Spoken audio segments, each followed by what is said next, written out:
Hi, and welcome to The Winning Hand. I'm Howard Reback, and thank you for betting on yourself. Joe and Bobby Sue, two young lovers with nothing better to do. Welcome back, everybody, to another weekly edition of the program we call The Winning Hand. I am Howard Reback, motivational speaker in the world of gambling and everything related to the world of gambling.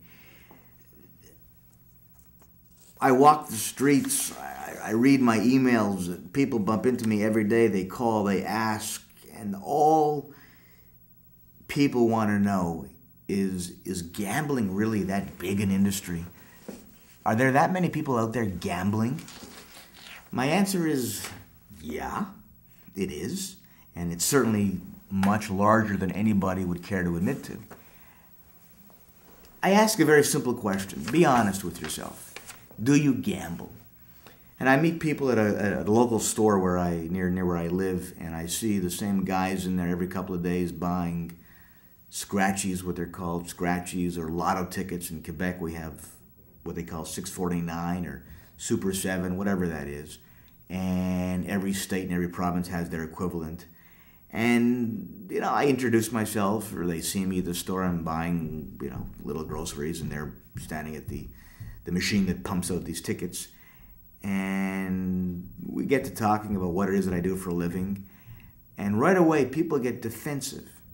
Oh, it's only a few dollars. I said, yeah, it's just a few dollars a day, and it's just 7 days in a week, and it's just 28 or 30 days in a month. I don't want to forget you, Mr. February.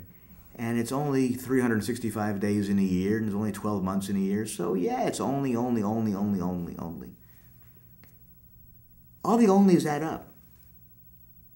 They do. All the onlys add up.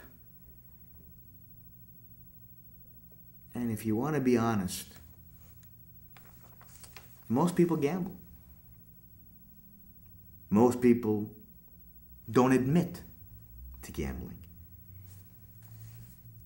Statistics that I pulled off the internet, which again, believe it or not, that's your choice. In the States, they say upwards of 60 million people bet and or gamble on a regular basis. So you do the math. 60 million, there's 300 million people. That's 1/5, it's 20%. So 20% of America gambles. So if you're 5 couples going for dinner and you're 10 people, it means 2 gamble regularly.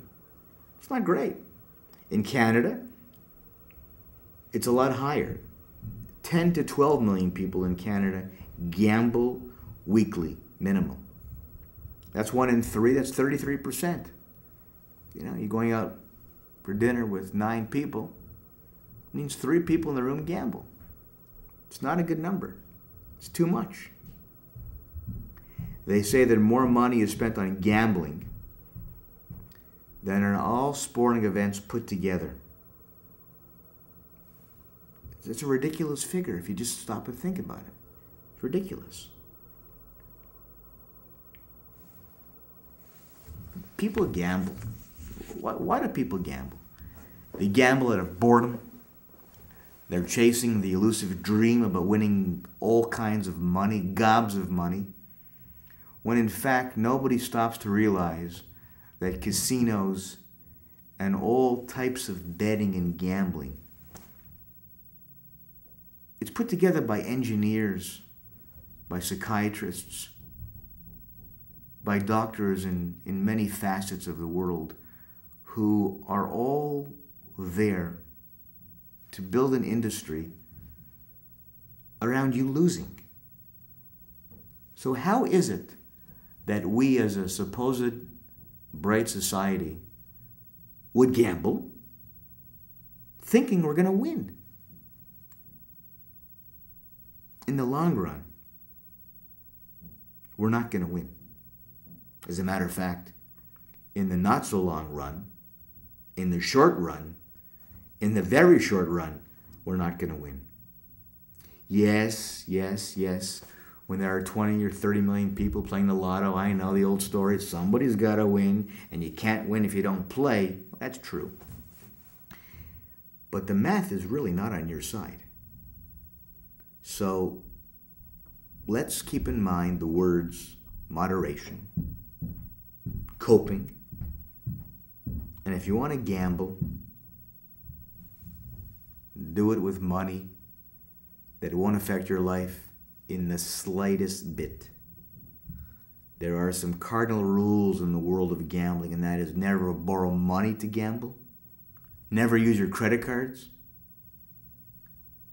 never borrow money on your line of credit. You must remember that gambling and the world of gambling is no different than going to see a movie or going for dinner. It's a form of entertainment. If we can get that in our minds, then we'll know that gambling shouldn't get out of hand.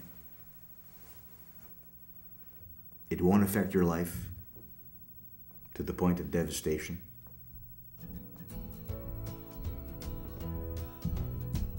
And you can do it in a moderate way. Just be honest. Be honest with yourself. Go on, take the money and run.